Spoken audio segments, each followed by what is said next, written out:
The Dorkening and all affiliated shows are not intended for anyone under the age of 18. The following may contain discussions or scenes that have adult situations, graphic violence, nudity, strong sexual content, and graphic language. This show is intended for mature audiences only. Viewer discretion is advised.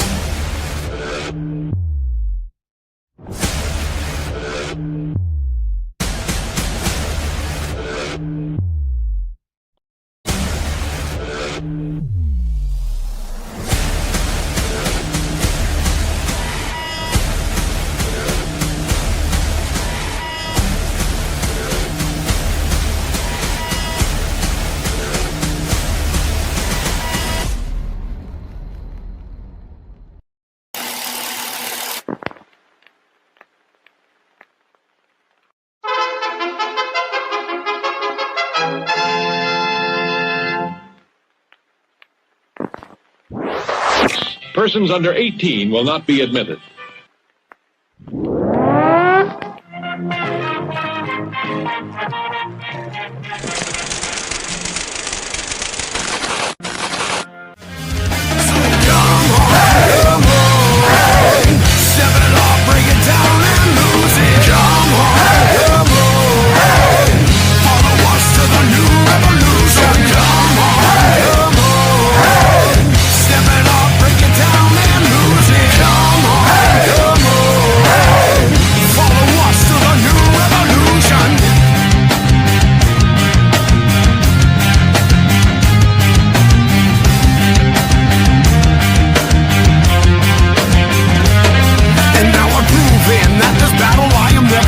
I'm choosing to ignore the cuts and bumps and bruises. I'm cruising through these haters, leave them looking stupid. They foolish if they think they'll ever hear my conclusion. I'm through with all these part-timers and their excuses. I'm bruising eagles left and right every time I do this. I'm shooting for the top, no I'll never settle where you did. The future's in my hands, my grip will never loosen. My crew is ready to obtain the absolution, removing any doubt that we was ever fooling.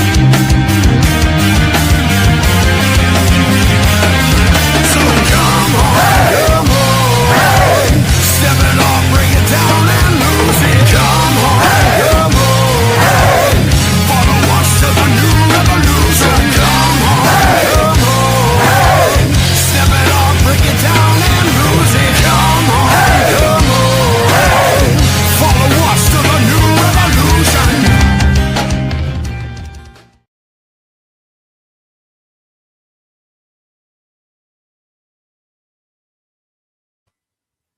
What's happening, everybody? Did you miss us? Bullshit, you didn't miss us. But that's okay, because it was a much-needed vacation for us. I'm very excited about tonight's show for multiple reasons. The gentleman that we have on is a real OG. Been doing what he's been doing for quite a long fucking time. But he's also one of the reasons why 7 seasons later, we're still doing this show. He was one of our first guests in season 1. I believe it was the third episode. What a shitty season we had, man. We knew nothing about any of this shit. Long story short, he agreed to come back all these years later because he's been kicking ass for many years. And I'm just really excited to catch up with him. I mean, he's one of a kind. I'm going to leave it right there because I have to introduce my counterpart in the shenanigans this evening, the flashy one, as always, Mr. Jeffrey Mark. Good evening. Yes, I missed us being here too while you were on vacation and being with your family and all that good stuff. So welcome back, everybody. I wasn't around for season 1, but I am around for now, and I am thrilled. We got somebody, this is going to be an hour of fun. This guy is a comic. He's a voiceover artist. He's a comic book artist. He's an actor. He's a promoter. He's nuts. And he's going to bring that nuts to our show. Please welcome to our stage the 420 comic, Jeffrey Peterson. And open up your mic, Jeffrey. There you go. Yeah, your mic's muted. There we go. It's unmuted now. All right. See, and that's part of his fucking comedy act, folks. Well, there you go. And the last thing you want to do is mute a comic, right? That's Right. That's just like, that's an oxymoron. But welcome from fabulous Las Vegas, you guys, where the earth is melting, but we have a pool, so we're happy. We have pot and a pool, so that's the most important. Yeah, it's like 500 degrees out here in Palm Springs today. Awesome. But you have a pool there too, right? Correct? Not It's in my called a immediate bathtub. backyard. That's essential. AC and a pool are like the tools that help you survive in the desert. But of course, you know, I live in a fantasy land over here. It's an amusement park. I can step in and out of any time I want, and it's been a blast lately. You know, I'm a celebrity impressionist, and lately I've been hanging out with Rich Little. That's been fun. I've been down Isn't he catching his wonderful? show. Oh, he's just so great. He brought me up to do impressions with him, and that was a thrill of my life. So Yeah, Rich You is know? a friend, and boy, is he talented. oh man, he's just such a great guy too, and very very affable person. But you know, that's most Canadians are like that, and he's just a really cool guy. He's a legend. You know, I the room he's working at the Horseshoe Casino used to be Bally's, and I was there 5 nights a week in Carl LeBeau's show Stripped. So I worked with the great Carl LeBeau and Alan Steven, and we followed Wayne Newton 3 nights a week. So you know, I love working with these legendary guys. It's the best. Right. Yeah, Rich's daughter lives out here near me. Oh, okay. Well, he's just, you know, he stepped back and couldn't believe some of the voices that came out of someone that looks like they're from Sons of Anarchy. But when I broke out my Casey Kasem, he just couldn't believe it. When I said, you know what, Rich? The year 1983, the band Dexy's Midnight Runners, the song "Come On Eileen." he got a big kick out of it. I have to arrange for you to do that for Jean Kasem. She'd love it. That would be great. Yeah. I've met Gene Kasem before, and I worked with the great Fraser Smith from KLOS. So I got to do, for years, I did celebrity voices on there, and people didn't know. They thought Gary Busey was really calling in, but they didn't know it wasn't Gary Busey at all. It was a figment of their imagination. So, but I love giving Gary way too much intelligence in that impression. Oh, let me tell you, Jeffrey, he is a sharp tool. Gary is not to be underestimated, and I'll tell you why. For years on Fraser Smith's show, I would do James Gandolfini, I would do Ozzy, I would do Ice-T, and I would do McConaughey, all kinds of people. Well, Busey was like a mainstay. And for years, many years on his podcast and on KLOS, people thought Fraser was very good friends with Gary Busey. He'd never met him. So I tried the Mandela effect. I contacted Gary Busey as one of the producers and said, we'd love to have you in the studio. You're always great when you're on the show. And thinking we're fooling him, right? And he said, you send me a limo to my house in Malibu and I'll be on the show. We sent a limo. Fraser had him on the show. At the second break, Gary turned to Fraser and said, you know, Jeffrey Peterson is the best Gary Busey impressionist in the world. There's nobody better. He knew the whole time who I was and who was doing his voice. He's not as dumb as I thought he was. You know, you would think he is. He's not at all. So Gary Busey, cheers, you know. Yeah, I have worked with Gary on charity work, and right. I'm glad he's an interesting guy. I'm glad you had a good time with him. I've never met him personally, but I've been around people that know him, and they said you're frightening me because you sound so much like him. But yeah, I do. I have a curiosity. Sure. The 420 comic. So, in case any of our friends and fans out there don't know, 420 is a wink, wink about marijuana and smoking marijuana. Right. Because that was the number in the books, the police books. If you got booked for marijuana, 420 in the books was how it got there. Anyway, I thought that's what time they eat donuts. I've been doing stand-up since the 70s. getting stoned and doing stand-up, it was almost the same thing when I was first getting started. How did you figure out to sort of give yourself that 420 patina as your hook?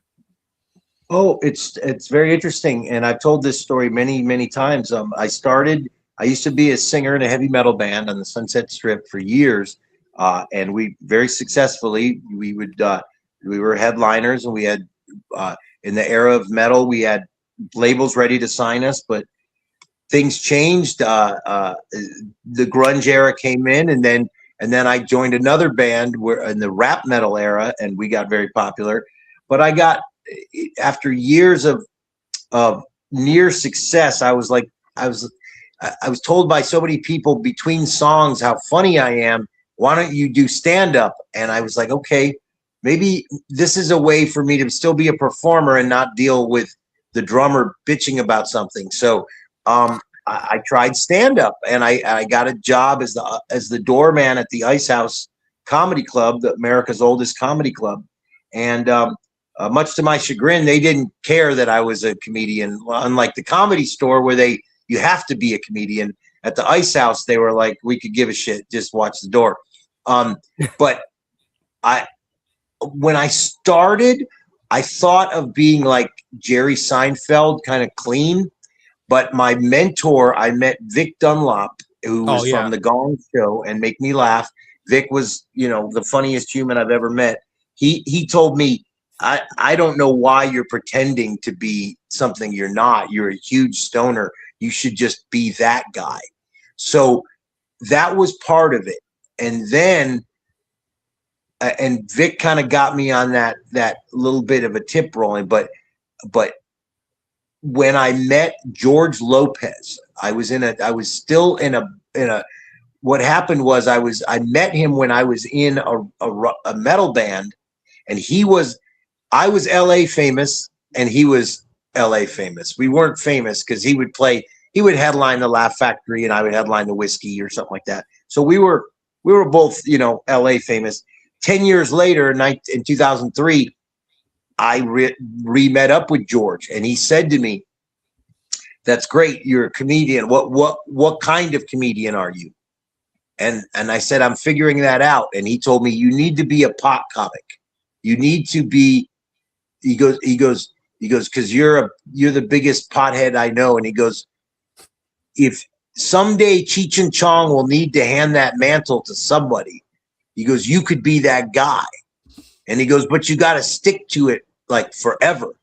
So my other influence was the unknown comic, who I've become very good friends with. Murray is one of my mentors. Yeah, Murray is a comic genius, probably the best one-liner in history, and one-liner comic in history. And I took a note from him by pigeonholing myself as the 420 comic, and everyone immediately was like, "You're so stupid. You're never gonna get gigs. You're gonna like just put yourself in a corner."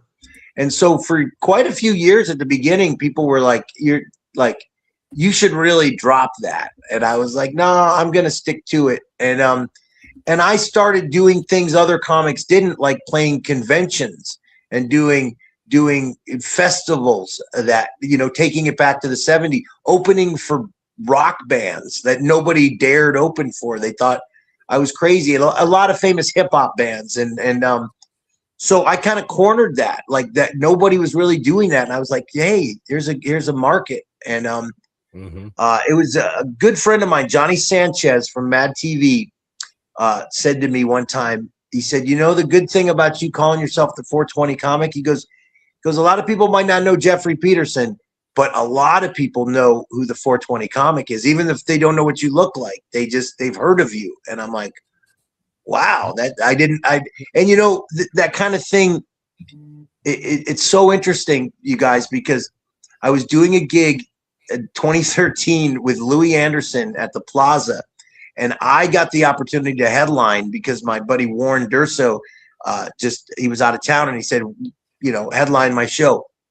So I headlined the Plaza. The show following us was Louis Anderson. And Louis Anderson came up to me. I've never met Louis Anderson at this point. And he said, you know, if I knew the 420 comic was here, I wouldn't have done so many pot jokes. And I was like, you know who I am? And he goes, I didn't say that to him, but I just in my head. And I immediately said to him, don't worry, Louis, I'm going to do a bunch of buffet jokes when I go up. So, and he got a kick out of that. You got to be quick with these old timies. You know, I worked with Rip Taylor. I've worked with Bruce Baum. You know, I've worked with the legends. Jeffrey, it's amazing we've never met in person. We have so many friends. I know. I'm surprised we haven't. I dress the way I dress because of Rip Taylor. It was Rip Taylor's idea. See, that's my hook, all the sequins. And he was, you know, he's such a gracious person. What a great guy he was. I mean, I did a pot event on 420 with him, and he introduced me. I mean, I've been so fortunate. You know, I may not have a lifestyle that looks like I have a huge bank account, but man, if experiences were money, nothing can beat my life. I mean, right. I got introduced in New Orleans by John Sinclair. I mean, he brought me up on stage, you know, like I've had, you know, I got invited to Tommy Chong's 80th birthday. I mean, whatever impact that's been made, it satisfies me personally. I feel like, wow, what a life I've had, you know? Right. I have a question. We talked about this off camera. We talk among ourselves before the show starts. Now, I'm a recovery person. Marijuana was my foundation of my life when I was young. Yeah. I only worked stoned once. At a nightclub in Greenwich Village in New York City. Wow. In the late 70s. Exciting. It's exciting, except you know what? When I was writing comedy and doing stuff at home stoned, I came up with brilliant stuff. Right. But I soberly had to edit what I wrote to make it understandable. And I tried to get up there and do it. And what I found was that I was so much in my own head being stoned. Overthinking. Yep. I wasn't feeling the audience's energy. I wasn't reacting to them. I was reacting to me. I might as well have been at home by myself. And I never worked stoned again. How do you do it and relate to the audience? Because I couldn't do that. Well, I can say this. According to my girlfriend, some of my best sets have been at home. She's definitely said that. She's been like, oh my God, that shit you were doing the other day was fucking hilarious. And I couldn't redo it on stage. I mean, but to answer that, you know, I've always been one of those guys that gets stoned on the way to get stoned. I got high all throughout high school. You know, I was in a Christian heavy metal band and we smoked pot and sang about it, and people thought we were like, what? And we're like, so I've always liked pot since like 8th grade. Now, when it came to doing comedy, you know, I built this persona that I had to live up to, but it wasn't hard because it was real. I mean, I love smoking pot. You're the real thing. You're absolutely real. So I've had that tested to me numerous times. Like a club like the Southwest Cannabis Club in Portland, where you could, you know, it was a cannabis bar. People would interrupt me in the middle of my set, dude, do a dab right now, like right now, and try to throw me off my game. And it would I'd be like, if you want to keep wasting pot on me, go ahead. I'll do a dab between every third joke because I love smoking pot. So you're not gonna. I'm a professional on the high wire. I can do this. And you know, I used to have a show when I hosted HempCon, and I had a game show called Last Stoner Standing. And I know I can do this, and I know other people that, you know, Stoner Rob can do this, and Tommy Chong can do this, and other friends of mine are pros at this.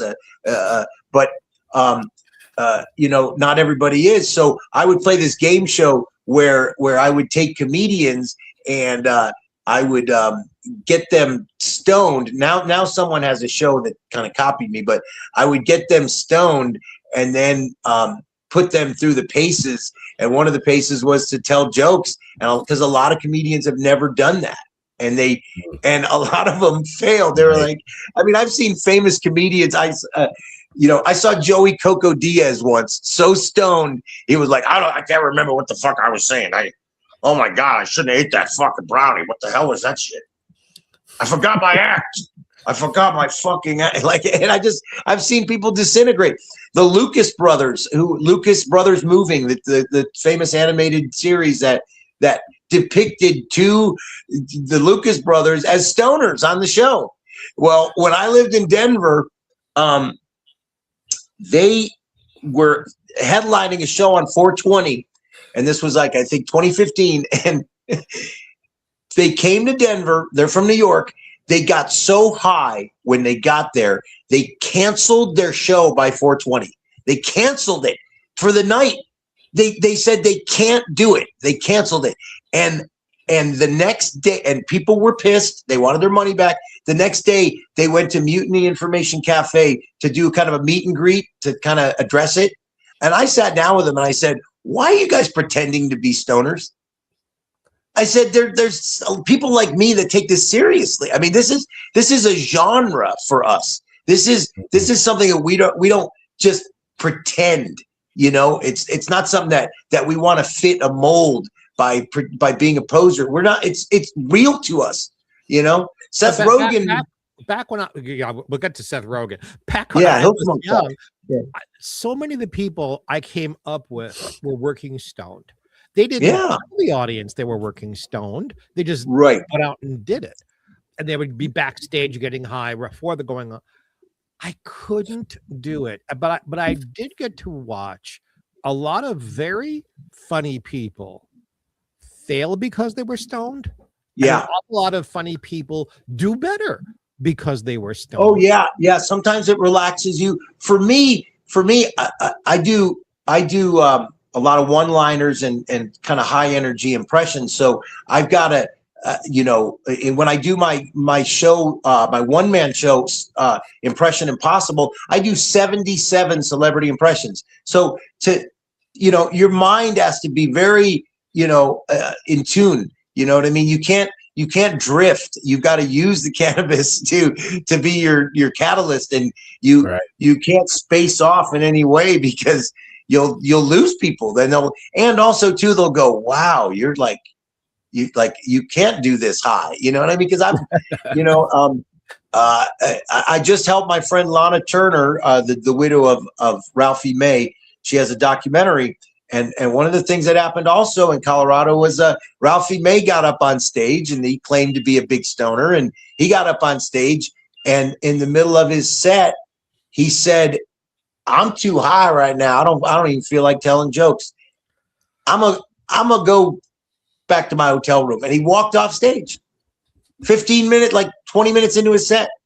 So I couldn't imagine that. I couldn't imagine cheating an audience, first of all, but also too, this is a really funny world. We've got people now claiming that have scromiting, the pot makes you vomit.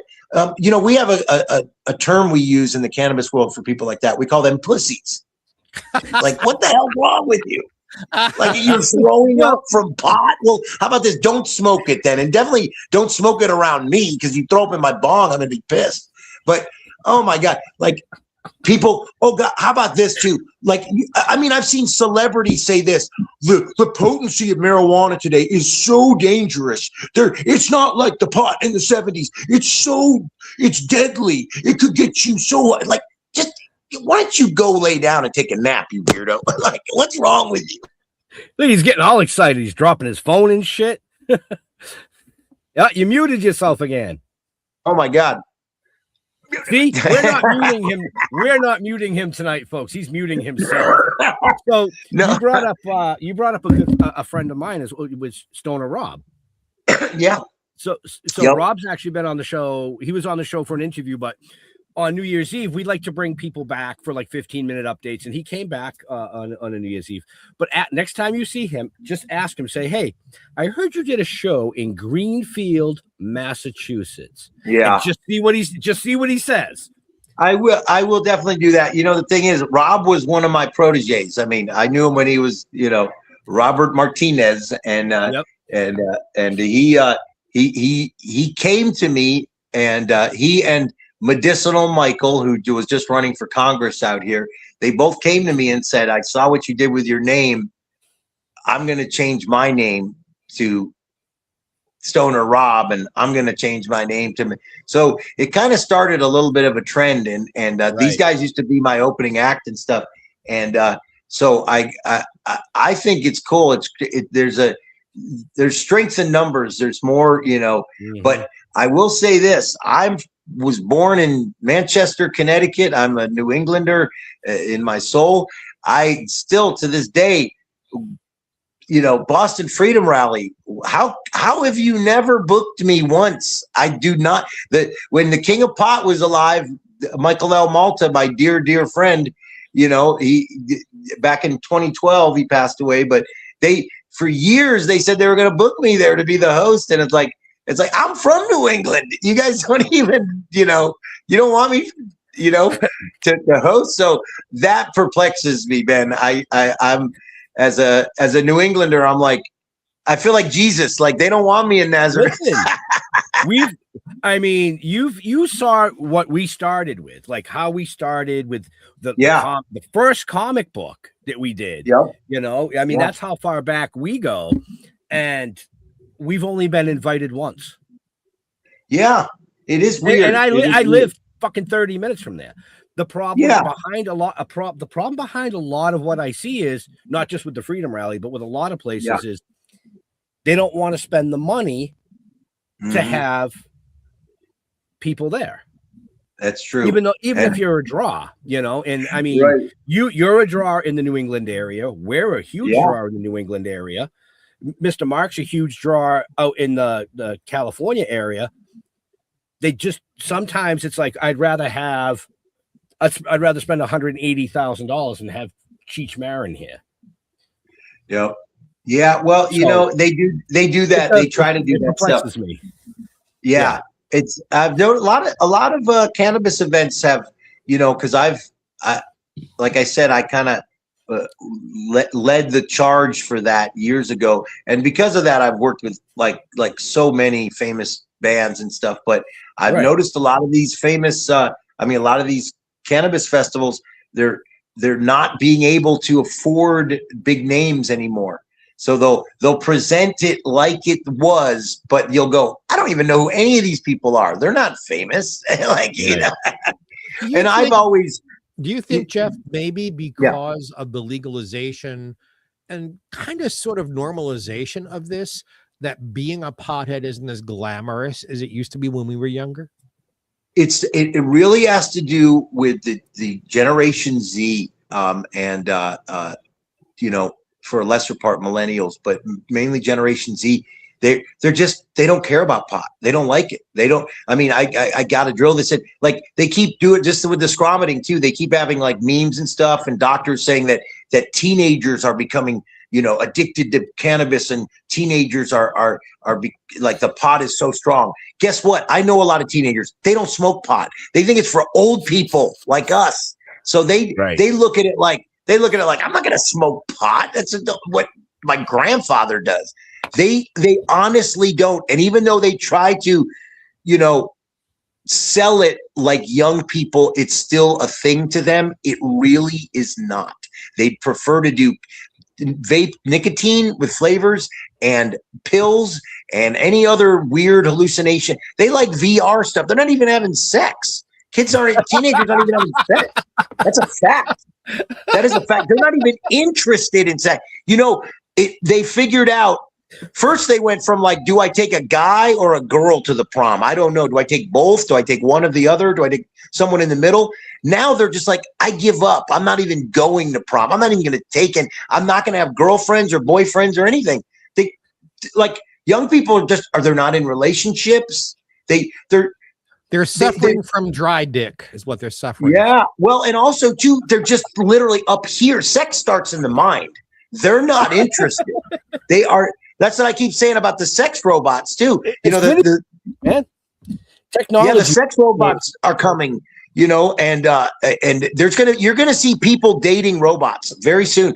The worst part about that is, you know, the sex robots are so realistic, they're not interested. Yeah. There you go. That's a great joke right there, guys. The sex robots are so realistic. You waited for they're not interested.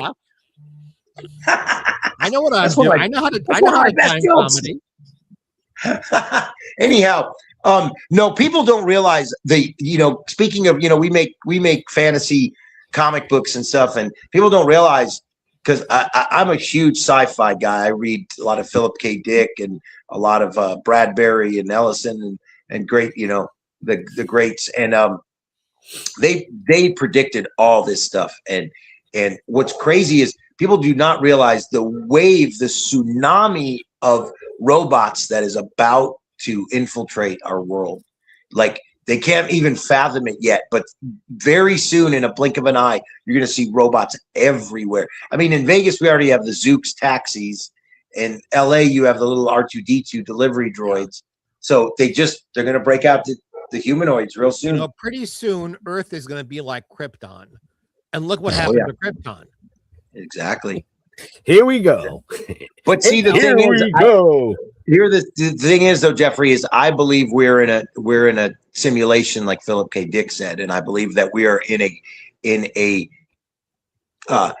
prison that is of a intelligent design by malevolent forces that are keeping us within this space.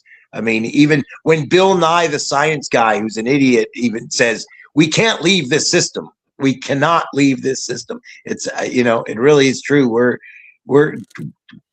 the water's above, the water's below. How about this? They just discovered recently, forget the Mariana Trench. They've gone as deep as you can in the ocean, and they said they've never found a bottom. This one guy that built this like super submarine, he's like, there may be no bottom to the ocean. They find the same thing in Palm Springs. They can't find a top anywhere. It's all bottoms. So there you go. There you go. Well, let's go back.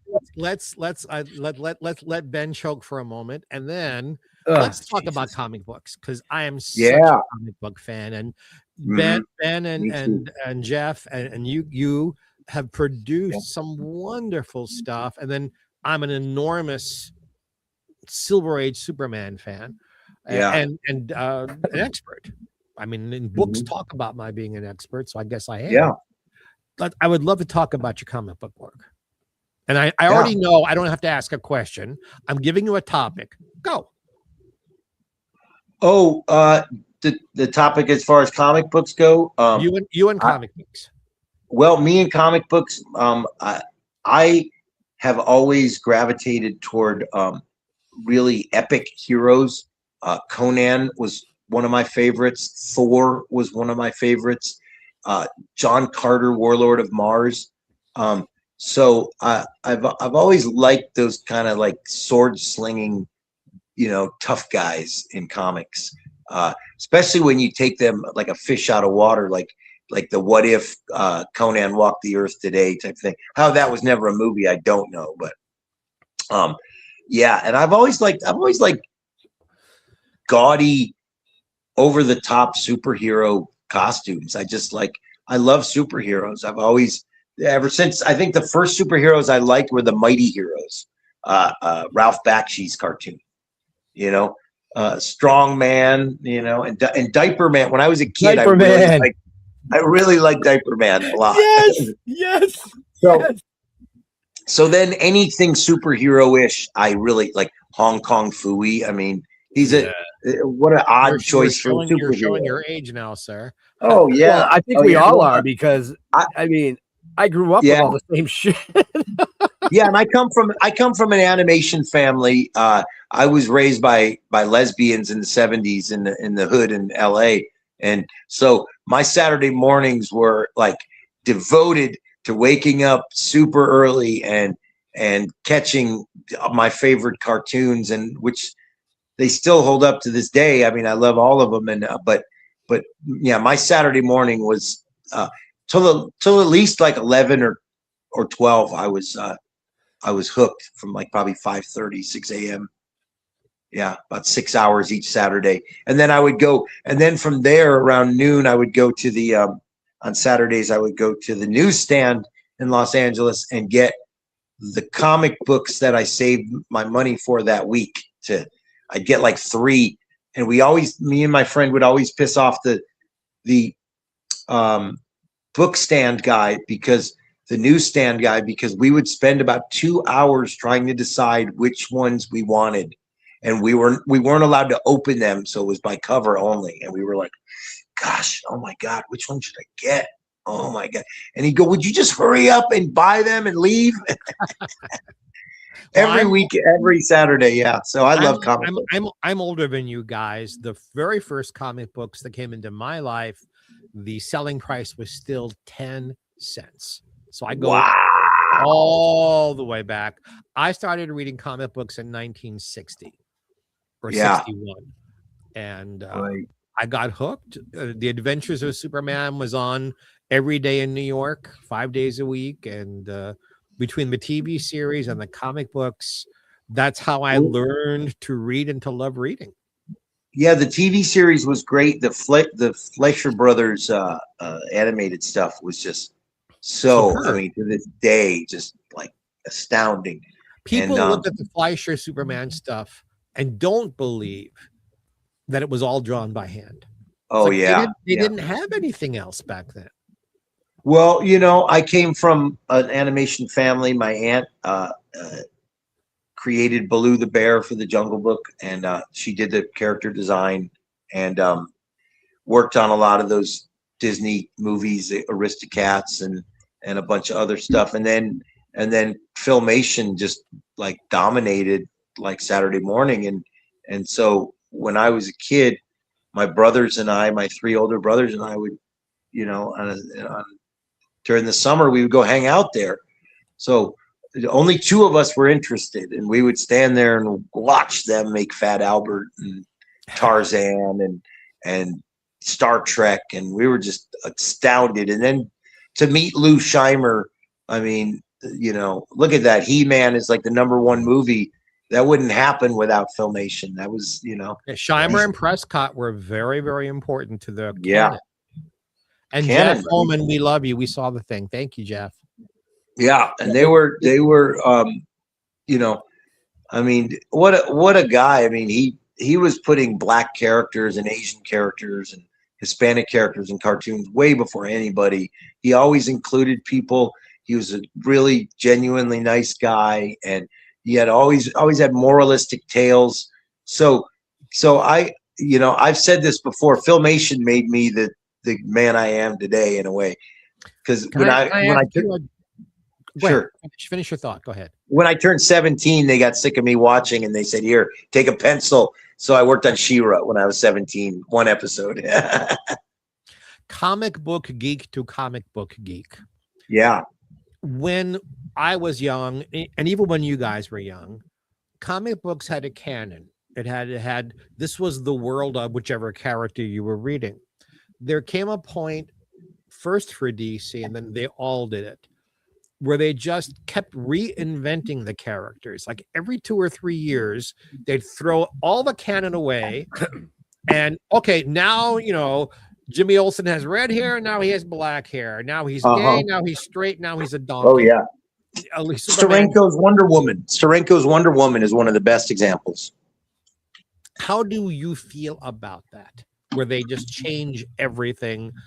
They claim they run out of stories, and they have to do this, or they have to modernize it. But I got angry.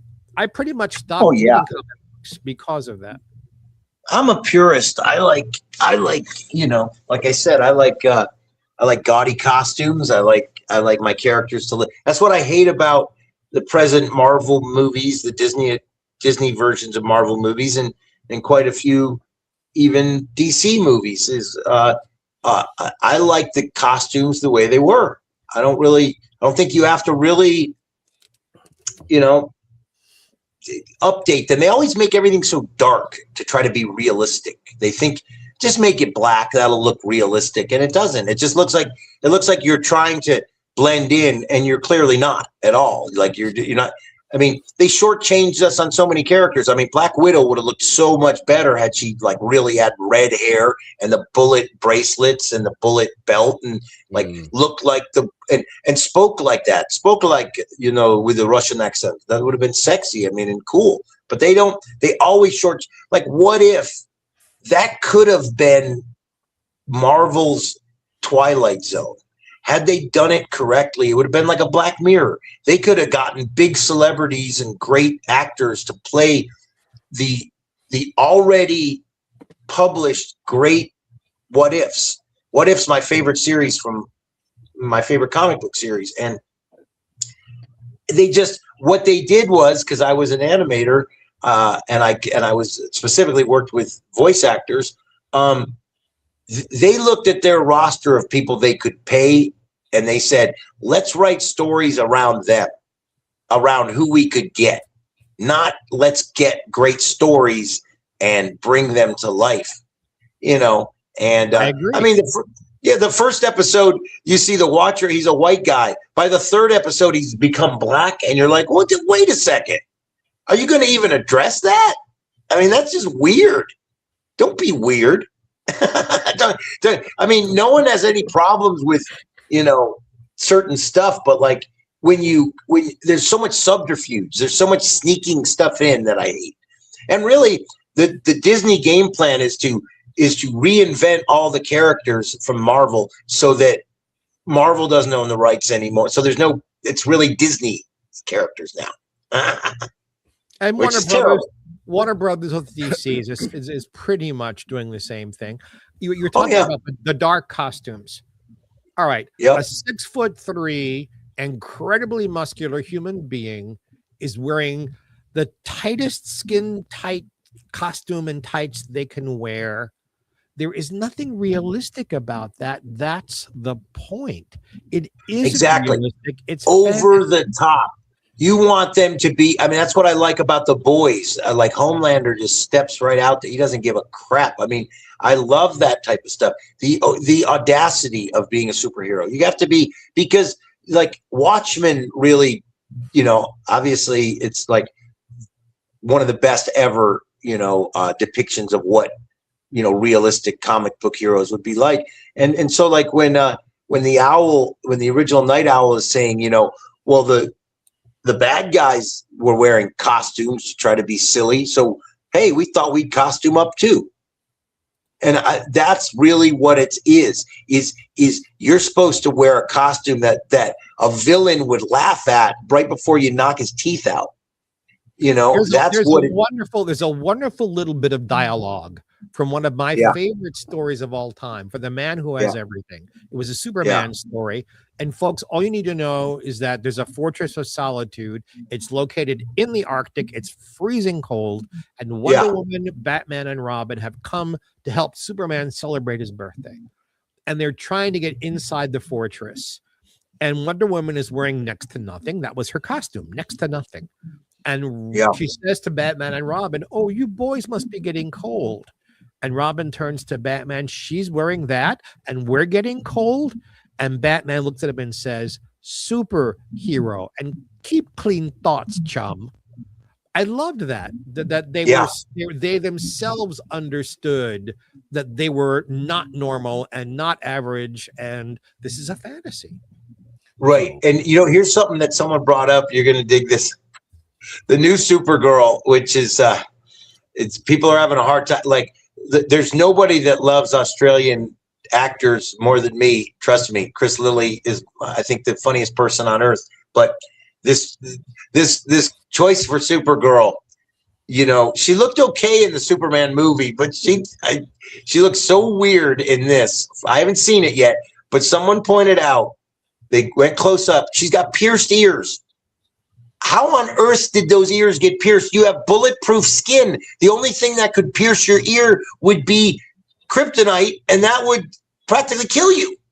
if the bottle of Candor actually still existed, Cara Right. could have gone to the bottle of Candor and gotten her ear pierced there, but it doesn't exist anymore because they killed Exactly. the See, you're an expert. You would know. And the other thing too is this is my biggest gripe. This is my biggest gripe in comic book genre, like especially television. I can't believe they let Cesar Romero be the Joker for so many years with that damn mustache. Like every time I see him, every single time I see him, I go, shave that stash, you sissy. Because, you know, he was a flaming homosexual and he didn't want to, you know, he didn't want to shave off his mustache. I get it. You're just wrong for the part, man. We need somebody else. He did not want to shave off his mustache because he was a flaming homosexual. He didn't want to shave off his mustache because he was Cuban and it was a sign of masculinity. Yeah, both of them. Both. I would say a little bit of both. I've heard things about Cesar Romero. All the years of his career, going back to the 30s when he was a romantic star, he never shaved the mustache. He just wouldn't allow it. I know. And that worked, you know, when he played a sex trafficker on Vegas, that worked, but not when he's playing the Joker, right? I thought he was marvelous as the Joker, and yes, it looked silly having the white makeup over his mustache. I'm not a fan of Barry Kogan's, messed up face that I saw at the end. But I will say this, since you're a DC guy, I think the Batman is the best Batman of all of them. And people have said you're nuts, like, because I worked on Batman the Animated Series, and I will say Ben Affleck is kind of closest to that Batman. Like Ben Affleck, I don't like him as a person, but and I know this is a Boston-based show, so I'm just kidding. But he wow, we just lost a lot of viewers. He nailed no. Dunkin' Donuts people are like, forget this Boston. What a dickhead. No, he really nailed Bruce Wayne more than anybody, because Bruce Wayne is a jerk. Bruce Wayne wouldn't give me the time of day. And so he nailed that. Nobody yet has done that. I mean, Michael Keaton didn't do it. Val Kilmer was like, thought he was Jim Morrison. Clooney's the worst, I mean. Tell me why you don't like Ben. Why I don't like him? It's not that I don't like him. He's number 2 on my list. I do like him. Why don't I like him as a person? Yeah. Why don't I like him as a person? Oh, because he's involved in sex trafficking and child. Dude, he's deep in it. Ben Affleck and Jennifer Lopez and all that, they are deep in the Epstein world. His brother Casey Affleck, they've both been to Epstein's Island many times. How Matt Damon has, had a career where he keeps that at arm's length, I don't know. But Ben Affleck is a despicable human being, in my opinion. Now, having said all that, he was really good at Batman for the most part.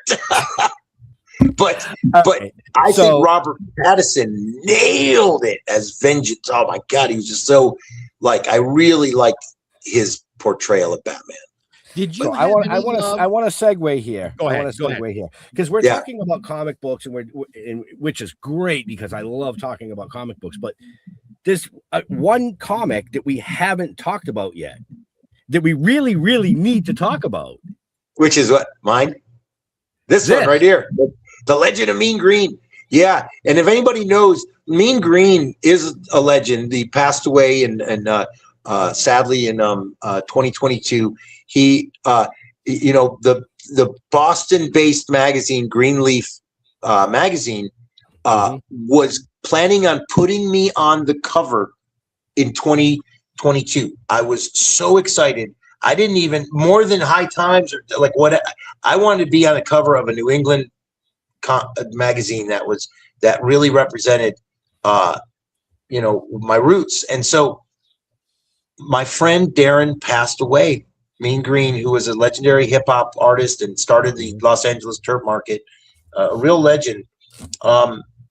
He passed away. We hung out with him about 3 weeks before he passed away, but he died of cancer, and he didn't tell anybody he had cancer. So it was really tough. But Brett Cogill, the editor of Greenleaf, decided to put Darren on the cover, Mean Green on the cover, and did a side story of me, which, you know, obviously I couldn't get upset at. This is my friend who just died. So I felt like it, you know, I missed an opportunity, but also it was like, you know, it couldn't be helped. So then 2 years ago when Brett put me on the cover of Greenleaf magazine, I was so delighted. So I mean, yeah, Darren and, you know, Darren Johnson, Mean Green, means a lot to us, man. It's weird that we did a comic book after he died, because we would have done one when he was alive, but we do keep his spirit alive. And even his mother contacted us and said, you know, this is wonderful, and Darren would have loved this. And it's neat because we've been able to turn him into a specter superhero, a phantom superhero. He lives beyond in the, you know, he in that realm between life and death, and we've been able to utilize that very well in the comic book. And this next issue is very exciting because we bring back the character from our very first issue, Super Stoners #1, the villain known as Dick Weed returns. Dick Weed is he's a multi-millionaire, just a total jerk that uses his money like a miser and he's a spoiled brat. And then on the other hand, a new character we have called Dopester, and Dopester is inspired by Zoltar, pardon me, the soothsayer, and a Dopester, which you probably know, Jeffrey, is somebody that predicts the outcome of sporting events and or political events. So what a great name, Dopester, for this guy that he sees the future. And speaking of great names, one more little piece of comic book trivia. You mentioned the Spectre. Do you remember who created the Spectre? Was it Jerry Conway? Conway? No, the original Spectre was created by Jerry Siegel, the same guy who created Jerry Siegel. Oh, how wonderful. Yeah. Well, you know, people don't realize that they created quite a few characters more than Superman. Right. You know, and yeah, I love all those guys. And I've got to meet some of those great guys. I got to spend some time with Neil Adams a little bit. He was much friendlier than people said.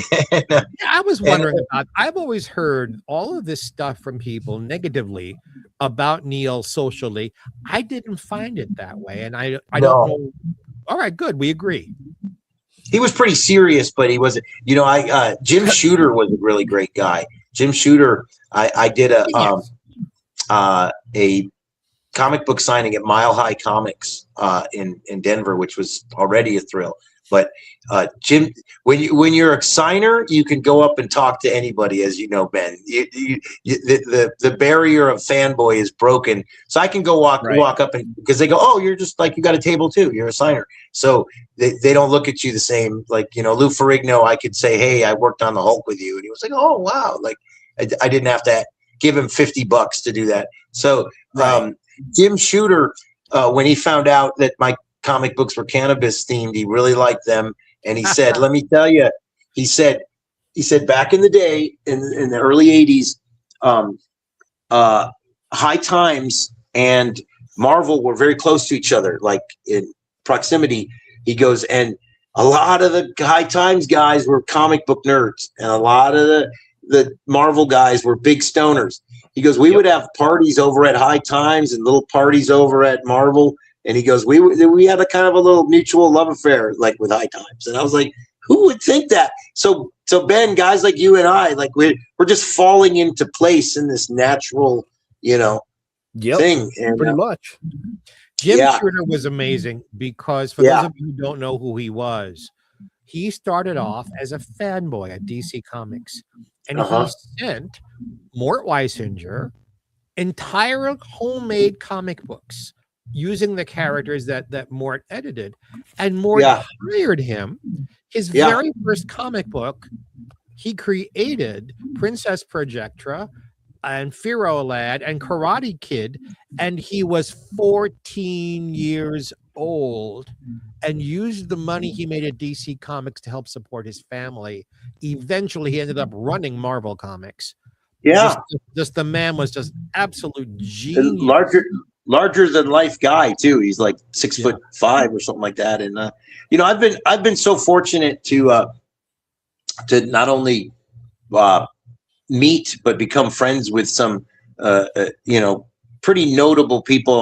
I met Ray Bradbury in 1996, and then about 6 years later, I come walking up and he remembers me completely.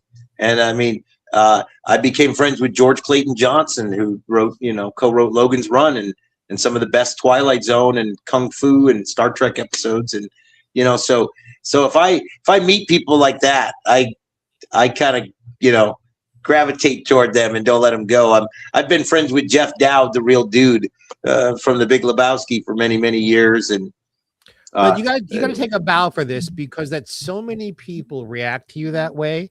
Your intellect and your talent must speak to them. Thank you, Jeffrey. I appreciate that. And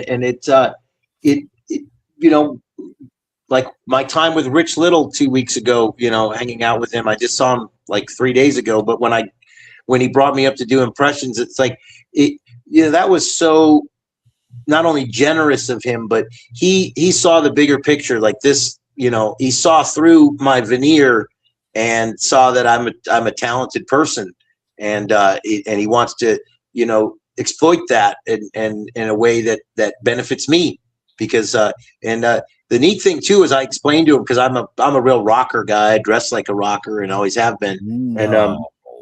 And so the funny thing is, like, I explained to him right now, Alice Cooper and Chris Angel are doing something together. Mm-hmm. And I said, Rich, think of me as Chris Angel and you as Alice Cooper. Like like I'm the, in a way, like nobody else is bringing rock and roll to impressionism, and impressionism has become very popular again, really popular, but no one's bringing rock and roll to it the way I do. And the neat thing is that's what Chris Angel did with Magic, I laughed so hard only because thinking of Rich as Alice Cooper, and Rich is so politically conservative. Oh, it's just the whole idea of that is very funny. His show is edgier than you'd think. I mean, he had a great pot joke in his act. He does when he does Ronald Reagan. He does. He has a reporter ask him a question. Mr. President, is it true that you're considering legalizing marijuana? And he said, well, that is true. In fact, next week, we're going to meet in a joint session. Look at that. He had a pot joke. I love it. So, so I, man, working with these guys, like, when I met Murray Langston, the Unknown Comic, with Vic Dunlop, I'm driving home with Vic, and Vic goes, you made us laugh. And I go, oh, really? And he goes, nobody makes us laugh. We're legends. We're old school. You made us laugh? He goes, do you realize that that's not easy? We don't think anybody's funny. Well, they sit around, a bunch of comics get together and they talk, and someone will say something funny and they'll go, yeah, that's funny. Yeah. Uh-huh. But they don't laugh. They don't. No, they don't. And that's a very excellent point, Jeffrey, because the thing is, when you do open mics, if you're up there and people are laughing at you like crazy, they're actually making fun of you, because if the comedians are watching you, they're going, shit, that's a good joke. God, I beat that guy. Damn it. They don't want to give it up. A very quick show business, less than a minute. Kay Ballard, Broadway star, came to television in the late 60s on The Mothers-in-Law with Eve Arden, which was produced and directed by Desi Arnaz. So Lucille Ball had Eve and Kay and Desi and the rest of the cast to her home to screen the first episode, along with Milton Berle and Jack Benny and other people they knew really well. And Kay said she was horrified. They watched the entire show. There wasn't a laugh, a snicker, a smile. All she got was, that was clever. Oh, that was fun. Oh, you moved too fast. All she got was commentary. But she thought the show was terrible, until Lucille pulled her aside and said, honey, this is how they are. They liked your show, or they wouldn't have commented at all on it. 100%. They're so serious. Yeah. And I mean, I've been so fortunate. I've worked with so many greats, so far I haven't let anybody down, or they'd let you know.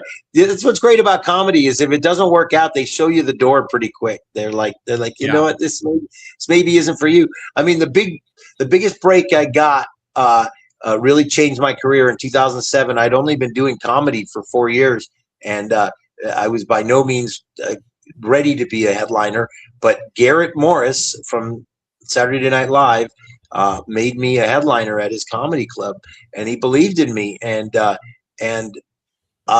that kind of stuff just kept, one thing led to another, and I mean, by me kind of focusing on these old school people more than who's young and hip and who's happening now, because all the comics that are famous right now came up with me, and they're much more famous than me, but I was there when Tony Hinchcliffe was a doorman. I was there when Theo Vaughn was first starting, and I did shows with Joe Rogan, and if you would have told me Tom Segura would be famous, I would have said no way. I used to work at a reality show with him, so it's neat. And what's crazy too, on the other end, Jeffrey, you'll get this because you're a comedian.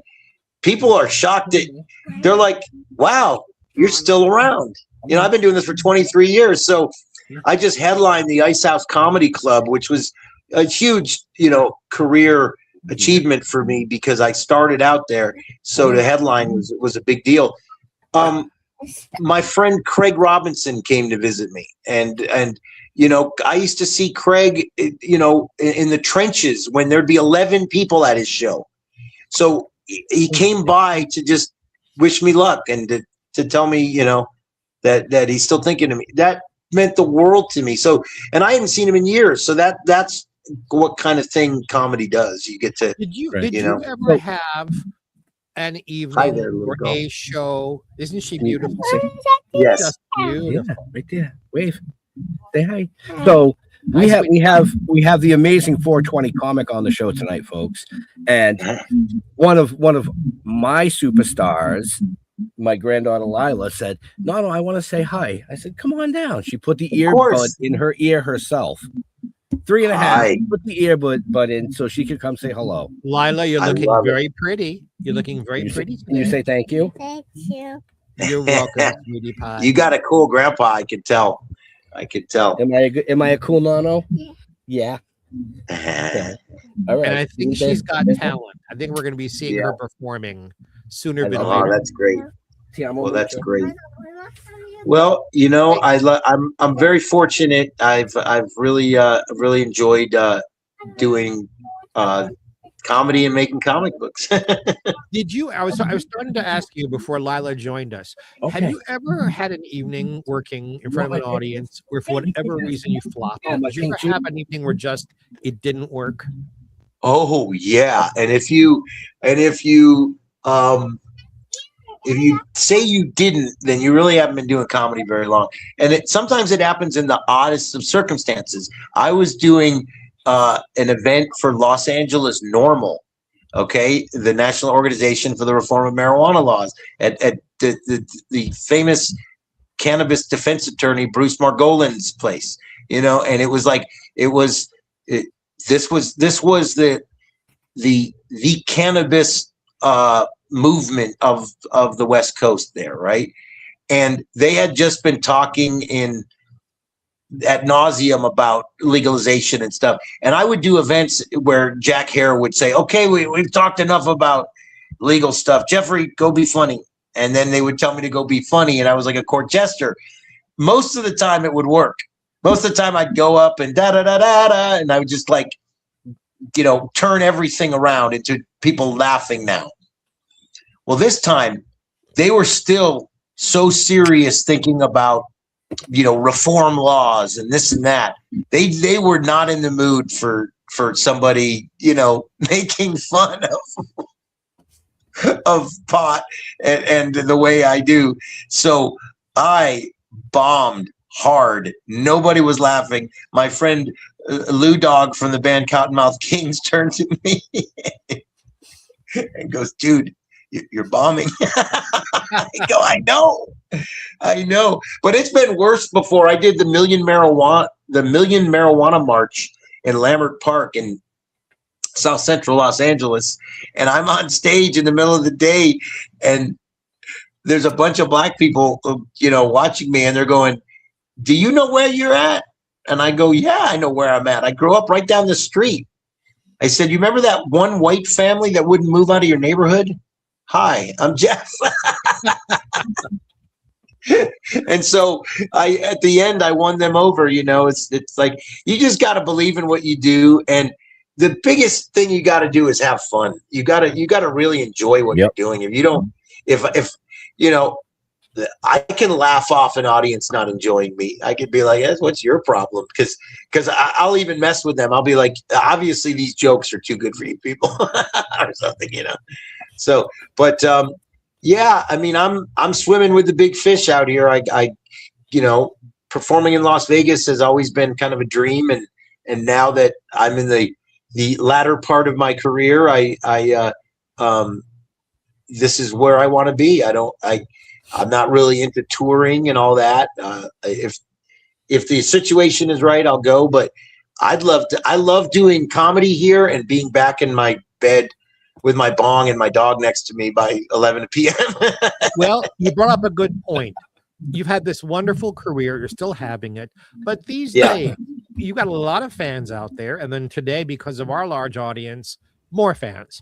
Where can people go to see you perform and buy your products? Where can they get their fill of Jeffrey Peterson? Well, thanks for asking. Check your local comic book store and see if they carry our stuff, and if they don't, they will, because we do. I just made a pilgrimage to the Secret Stash in New Jersey, so I'm super excited that Jay and Silent Bob will be carrying our stuff.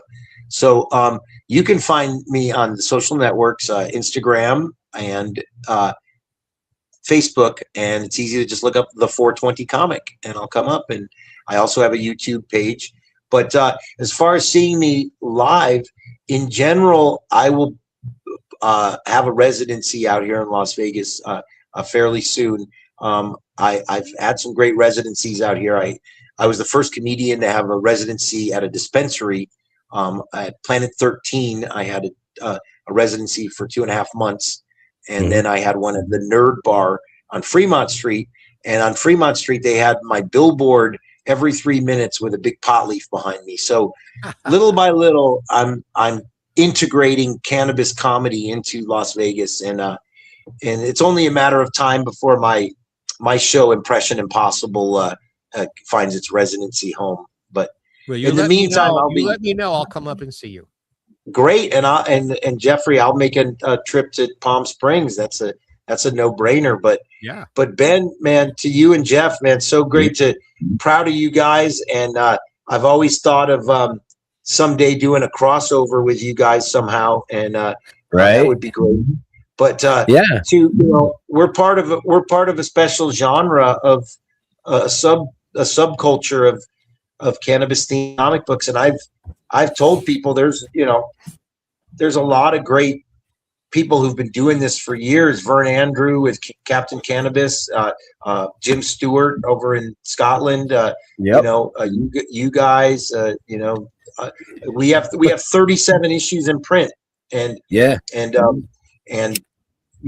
2 more ready to go. So to us, it's really about spreading out the word and making what we've done, which has been great. We make people's comic book dreams come true, because the majority of our characters are real people. Most of our characters are based on real people, and we indulge their personalities, and whether it's the hemp father or indica boy or higher education, Mean Green, all these people are real people, When we did this thing, and what's great is I get, working with this author Jared Keene. I can't overstate it how excited I am because he wrote a really great novel I read called Hammer of the Dogs. That's a post-apocalyptic novel everyone should check out. But I think this is going to bring not only Cali Chronic Comics to a new forefront, but also Jarrett Keene as an author. So really excited about this. It's like, it's got that, you know, he came up with the concept for the cover that I drew, and it's got that traditional pulp, you know, kind of, you know, barbaric cover that we always loved, you know. Right. So, but great to meet you, Jeffrey. And you draw great eyes, by the way. Thank you. I try to make them as muscular as they're supposed to be. It was hilarious because I never want to be Rob Liefeld. I saw Harlan Ellison talking about how there's artists out there that don't even know anatomy, and he goes, "I'll just say it, Rob Liefeld." He goes, "Son, you need to take an anatomy class." And I'm just like, oh God, I love the way Harlan Ellison would say anything he wanted to. So not just a brilliant writer, but a brilliant comedy mind of his own. Right. Oh yeah. So I mean, I love his writing style is so brave. There's no filter. I mean, I wish Mark Twain could have read some Harlan Ellison. He would have went, yeah, that's what I'm talking about right there. Yeah, I agree with you. So Yeah. we are way over time tonight, folks, but it's okay because we have an amazing guest. We've been on vacation for 3 weeks, so going a little over time tonight. Oh, look at that! Hey, we got another That's star Bandit. on the show. Hey, Bandit, that's the one making all the noise. He's going to be in an upcoming comic book called The Game Changer. So when Game Changer comes out, you'll see him. He's the star in the comic book. Woohoo! We got to get his paw print. Yeah. Well, guys, this was great. We'll keep on toking and smoking, and this we'll have to continue these conversations at another time. But Jeffrey, we're going to exchange information and Sure. hang out. We should chat later in the year about having you back on New Year's Eve for a 15-minute update. I would love it, and I'm still planning on do 15 minutes of stand up for us. I would love to, and I'm still planning on a cannabis themed comic book convention out here. That we did one in Denver called Chromicon, but I want to do one with mainly these indie comics that we discussed, like, you know, all of us. Yeah. Let's join forces and really show people what a strong, you know, genre we are, you know. So Oh yeah, I absolutely agree. You know, and that's how I look at it. I think I'm part of a group of people, not just an island. So thanks to you guys, you know, it's become a thing. So you guys, folks, I'll see you soon. Signing off from fabulous Las Vegas. I'm gonna go take my dogs out to the heat. But Jeffrey, I'll connect with you in Palm Springs sometime. Please do. All right, guys. So normally at this time, Ben would be asking how you want your fans to contact you, but you've already told them. Yeah. And what I was gonna say, folks, is if you missed it, check the show notes up above or down below. All the 420 Comics information is there. Like his Facebook, his YouTube, it's there, man. You can just go follow him. Why wouldn't you? Yeah, and I just did it. I just did a show last week for NBC called Insomniac TV, Insomniac Television. You can find me on there doing celebrity impressions and stuff. But just look it up on YouTube, Insomniac Television. There you go, folks. So, Mr. Mark. Yes, sir. Where can they find you? Well, you know, I've got to do 10 seconds of this. Marijuana is great for 90% of the people who use it. It can help with disease. It can help bring out your creativity. It can help you to sleep. It helps with pain relief. But 10% of us get addicted to it. If you're one of those people who needs help, please look up marijuanaanonymous.org. There is help everywhere in the world for that. Or contact me personally. I'll be happy to help you. And you can get me on Facebook, Jeffrey Mark, as it's spelled below me here. For those of you who are listening, GeoffreyMark on Facebook, Jeffrey Mark Showbiz on Instagram. I answer everybody. And hey, Ben and I have another program we do. It's not a talk show. It is about music. GPE, Jeffrey Mark Plays Ella. Every week, I play the music of the great Ella Fitzgerald on a theme and then give you insider stories about the music and the songs and Ella. Ben produces it. I am the host, and I think you'll have a good time. So that's my info. Ben. So you can see everything you want to see about us on the website, stilltoking.com. Toking with the Dead on Facebook. Still Toking Productions everywhere else, YouTube and everything. We want to thank Mr. Peterson for hanging out with us this evening, bringing us up to date on all his killer shit. If you're in Vegas, look him up. Yeah. Go see him. You'll have a good time. He is funny as fuck. He is. Trust me. Thank you so much, man. Well, I appreciate you guys. To all our veterans and first responders, we want to thank you for doing what you do so people like us can come up here and do what we do. Yes. Stay safe. We'll see you next week. God bless and have a happy.